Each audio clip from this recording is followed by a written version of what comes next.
ప్రభు అయిన యేసుక్రీస్తు నామములో మీకు సమాధానం కలుగునుగాక. షలోం. మత్తయి సువార్త 1వ అధ్యాయం 22వ వచనము. ఆయనకు ఇమ్మానుయేలు అని పేరు పెట్టుదురు. ఇమ్మానుయేలు అను మాటకు అర్థము భాషాంతరమున దేవుడు మనకి తోడై ఉన్నాడు అని అర్థం. జాగ్రత్తగా గమనించండి ప్రియులారా.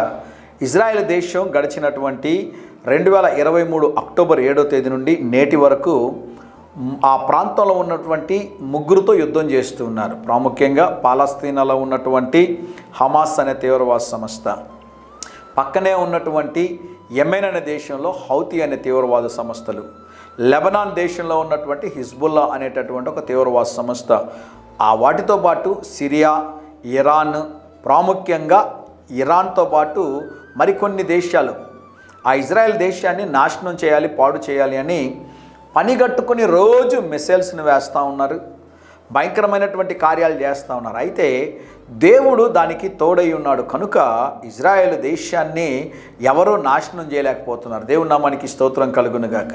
అమెరికా దేశంలో ట్రంప్ గారు గెలవాలని మేమందరం ప్రార్థన చేశాం. కారణం ఏంటి అంటే ఇప్పటి వరకు అమెరికాని 46 మంది ప్రెసిడెంట్లు పరిపాలన చేశారు, కానీ 45వ ప్రెసిడెంట్గా ట్రంప్ గారు ఉన్నప్పుడు యెరూషలేముని క్యాపిటల్ సిటీగా గుర్తించడం జరిగిందండి. యెరూషలేము మహారాజు పట్టణం. దేవుని నామానికి స్తోత్రం కలుగునుగాక. ఆయన తిరిగి 47వ అధ్యక్షుడిగా జనవరి 20వ తేదీన ప్రమాణ స్వీకారం చేయబోతూ ఉన్నారు.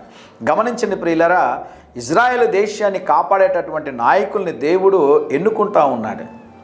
ఇమ్మానుయేలు అనే మాటకు అర్థం ఏంటి అంటే దేవుడు మనకి తోడై ఉన్నాడు. ఈ దేవుడు మనకి తోడై ఉన్నాడు కనుక ఈరోజు సజీవ లెక్కలో ఉండడానికి దేవుడు సహాయం చేశాడు. ఇమ్మానుయేలు దేవుడు సదాకాలం మీకు తోడై ఉండి మీ ప్రతి అవసరతలు సంధించి దేవుడు మీకు ఆయుష్ను ఆరోగ్యమును దయచేయునుగాక. ధైర్యంగా ఈ దినాన్ని ఎదుర్కోండి. దేవుని సన్నిధి మీకు తోడుగా వచ్చునుగాక. ప్రియ పరలోకపు తండ్రి, మీరు ఇమ్మానుయేలు దేవుడై ఉన్నారు. మీరు మాతో నిత్యము తోడై ఉండి మమ్మల్ని నడిపించి మమ్మల్ని కాపాడి ప్రభువా సజీవ లెక్కలో మీరు ఉంచిన కృప కొరకై మీకు స్తోత్రం నాయన. క్రిస్మస్ దినాల్లో మా ప్రియుల అవసరతలు సంధించండి ప్రభువా. ఫిలిప్పీ 4:19 ప్రకారంగా ప్రతి అవసరత యేసు నామములో సంధించబడునుగాక తండ్రి. ఆమేన్, ఆమేన్.